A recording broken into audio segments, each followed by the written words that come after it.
TNPSC போட்டித் தேர்வு மாணவர்கள் அனைவருக்கும் மனமார்ந்த வாழ்த்துக்களும் பாராட்டுகளும். நாம் இன்றைய வகுப்பில் ஆங்கிலேயர் ஆட்சிக்கு எதிராக தமிழ்நாட்டில் நடந்த ஆரம்பகால புரட்சிகள் அல்லது கிளர்ச்சிகள் என்ற முக்கியமான தலைப்பை பற்றி விவாதிக்கலாம்.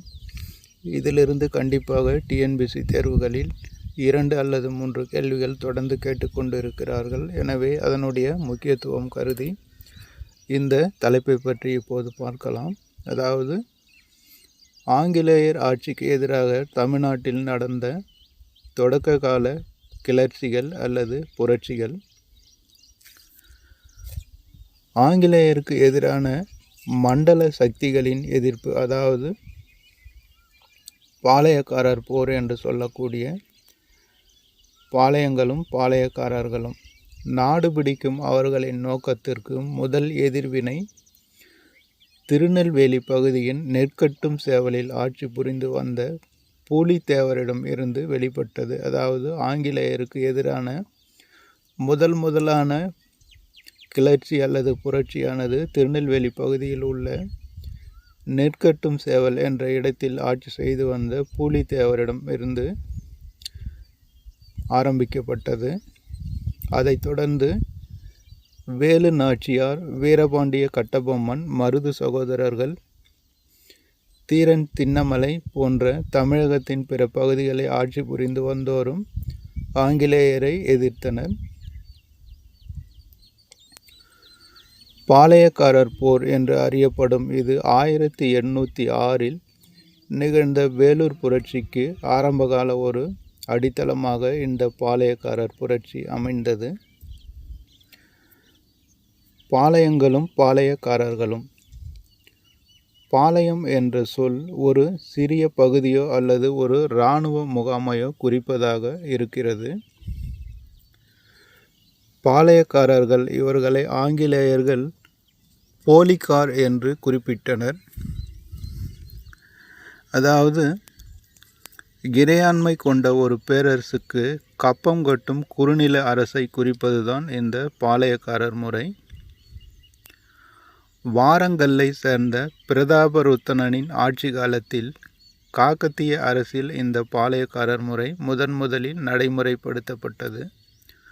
மதுரை நாயக்கராக 1529இல் பதவியேற்ற விஸ்வநாத நாயக்கர் அவர் தம் அமைச்சரான ஆரியநாதருடன் உதவியுடன் தமிழகத்தில் இந்த பாளையக்காரர் முறை அறிமுகப்படுத்தப்பட்டது. மொத்தம் பரம்பரையாக 72 பாளையக்காரர்கள் இருந்திருக்கலாம் என்று எதிர்பார்க்கப்படுகிறது. அதற்கடுத்து அவர்களது காவல் காக்கும் கடமை படிக்காவல் என்றும் அரசு காவல் என்றும் அழைக்கப்பட்டது.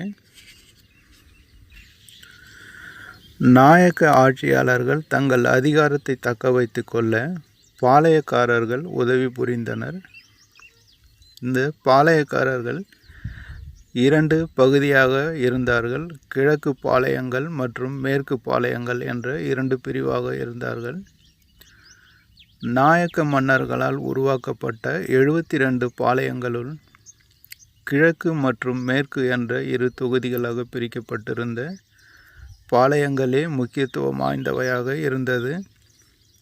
கிழக்கில் உள்ள பாளையங்கள், அதாவது கிழக்கு பகுதியில் அமைந்திருந்த பாளையங்கள் சாத்தூர், நாகலாபுரம், எட்டயபுரம் மற்றும் பாஞ்சாலங்குறிச்சி ஆகியவையாகும். மேற்கு பகுதியில் அமைந்த பாளையங்கள் ஊத்துமலை, தலைவன் கோட்டை, நடுவக்குறிச்சி, சிங்கம்பட்டி, சேத்தூர் ஆகியவை ஆகும். 17 மற்றும் 18ஆம் நூற்றாண்டுகளில் தமிழக அரசியலில் இந்த பாளையக்காரர் முறை மிகுந்த செல்வாக்கு பெற்றிருந்தனர். பாளையக்காரர்களின் புரட்சி, பூலித்தேவரின் புரட்சி, அதாவது முதலாக ஏற்பட்ட ஒரு கிளர்ச்சி தான் பூலித்தேவருடைய கிளர்ச்சி. கர்னல் ஹெரான் தலைமையிலான கம்பெனியின் படை ஒன்றை அழைத்து கொண்டு மார்ச் 1755இல் மாபூஸ் கான், அதாவது ஆற்காட்டு நவாப்பின் சகோதரர், திருநெல்வேலிக்கு சென்றார். மதுரை எளிதில் அவர்களது கையில் வீழ்ந்தது. அதனைத் தொடர்ந்து பூலித்தேவரை அடக்க கர்னல் ஹெரான் பணிக்கப்பட்டார். மேற்கு பகுதியில் இருந்த பாளையக்காரரிடம் பூலித்தேவர் மிகுந்த செல்வாக்கு பெற்றிருந்தார். பீரங்கிகளின் தேவையும் துணைக்களப் பொருட்கள் மற்றும் படைவீரர்களின் ஊதியம் உள்ளிட்ட காரணங்களால் ஹெரான் தனது திட்டத்தை கைவிட்டு மதுரைக்கு திரும்பினார். கம்பெனி நிர்வாகம் அவரை திரும்ப அழைத்து நிரந்தர பணி நீக்கம் செய்து உத்தரவிட்டது. பிரிட்டிஷ் எதிர்ப்பாளர்களின் கூட்டமைப்பும் நட்பு கூட்டணியும் நவாப் சந்தா சாஹிப்பின் முகவர்களாக செயல்பட்டு வந்த மியானா முடிமையா நவீன் கட்டாக் என்ற 3 பத்தானிய அதிகாரிகள் மதுரை மற்றும் திருநெல்வேலி பகுதிகளில் பொறுப்பு வகித்து வந்தனர்.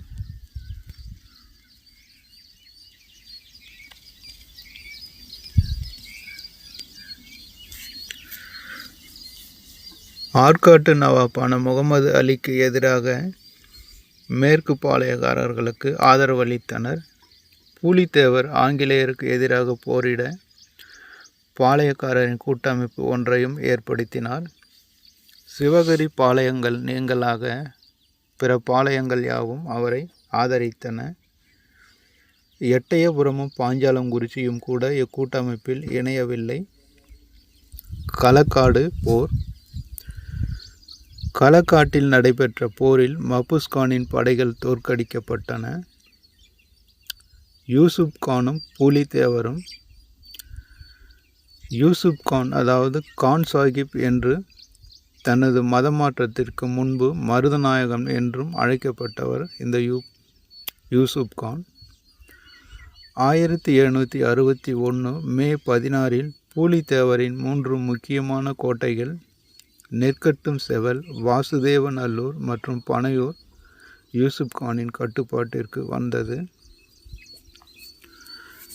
கம்பெனியின் நிர்வாகத்திற்கு முறையான தகவல் அளிக்காமல் பாளையக்காரரோடு பேச்சுவார்த்தை நடத்திய யூசுப் கான் மீது நம்பிக்கை துரோக குற்றம் சுமத்தப்பட்டு 1764 தூக்கிலிடப்பட்டார்.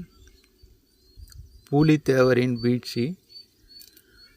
1767 கேப்டன் கேம்பல் அதாவது பூலித்தேவர் திரும்ப வந்து 1764 நெற்கட்டும் செவலை மீண்டும் கைப்பற்றினார். எனினும் 1767 கேப்டன் கேம்பல் என்பவரால் தோற்கடிக்கப்பட்டார். தப்பிச் சென்ற அவர் நாடிழந்த நிலையிலேயே காலமானார். ஒண்டி வீரன் அதாவது பூலித்தேவரின் படைப்பிரிவுகளில் ஒரு பிரிவிற்கு தலைமையேற்றிருந்தவர்தான் இந்த ஒண்டி வீரன்.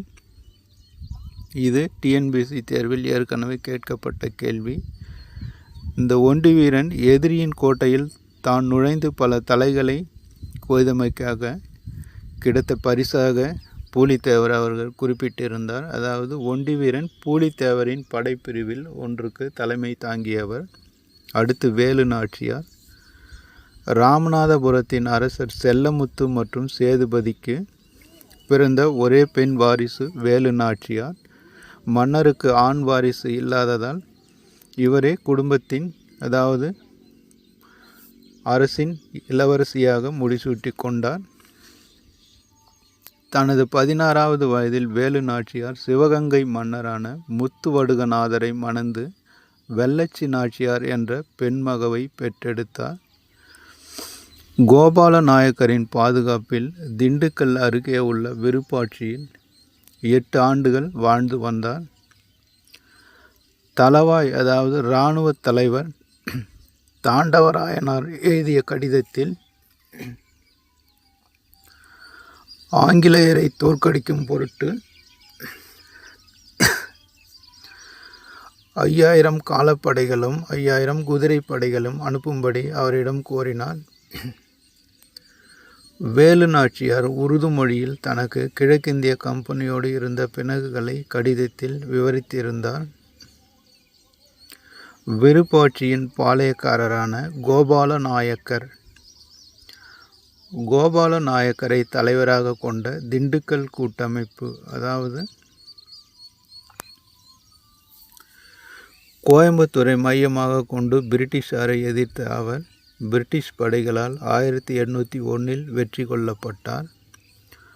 கோபால நாயக்கர் மற்றும் ஐதர் அலியின் இராணுவ உதவியோடு அவர் சிவகங்கையை மீண்டும் கைப்பற்றினார். மருது சகோதரர்களின் உதவியினால் அவர் அரசியாக மீண்டும் முடிசூட்டி கொண்டார். இந்திய நாட்டில் பிரிட்டிஷ் காலனி ஆதிக்கத்தை அதிகாரத்தை எதிர்த்த முதல் பெண் ஆட்சியாளராக இந்த வேலு நாச்சியார் திகழ்ந்தார். வேலு நாச்சியாரின் நம்பிக்கை உரிய தோழியாக திகழ்ந்த குழலி உடையாள் என்ற பெண்களின் படைப்பிரிவுக்கு தலைமையேற்று வழிநடத்தியிருந்தார். நண்பர்களே, டிஎன்பிசி தேர்வில் முக்கியத்துவம் வாய்ந்த தலைப்பாக தான் இந்த பாடம் உள்ளது. அதாவது ஆங்கிலேய ஆட்சிக்கு எதிராக தமிழ்நாட்டில் நடந்த ஆரம்பகால கிளர்ச்சிகள் அல்லது புரட்சிகள் என்பதை பற்றி பார்த்து வருகிறோம். இதில் முதலாக ஆங்கிலேயருக்கு எதிராக போரிட்ட பூலித்தேவர் மற்றும் வேலு நாச்சியார் அவர்களின் வளர்ச்சி மற்றும் வீழ்ச்சியை பற்றி பார்த்திருக்கிறோம். அதற்கடுத்து வரும் வீடியோவில் வீரபாண்டிய கட்டபொம்மன் மற்றும் அதற்கடுத்து அவருடைய மருது சகோதரர்கள் போன்ற புரட்சிகளை பார்க்கலாம். நண்பர்களே, தொடர்ந்து பயணித்து வாருங்கள். இதிலிருந்து டிஎன்பிசி தேர்வுகளில் நிச்சயமாக சில கேள்விகள் கேட்டு வருகிறார்கள். எனவே அதனுடைய முக்கியத்துவம் கருதி தான் இந்த தலைப்பை பார்த்து வருகிறோம். அடுத்து வரும் வீடியோவில் மீதியுள்ள முக்கியமான தலைப்புகளை பற்றி விவாதிக்கலாம். நண்பர்களே, நீங்கள் அனைவரும் போட்டித் தேர்வில் வெற்றி பெற வேண்டும் என்று மனமாற வாழ்த்துகிறேன். நண்பர்களே, நன்றி நண்பர்களே. அடுத்து சந்திப்போம்.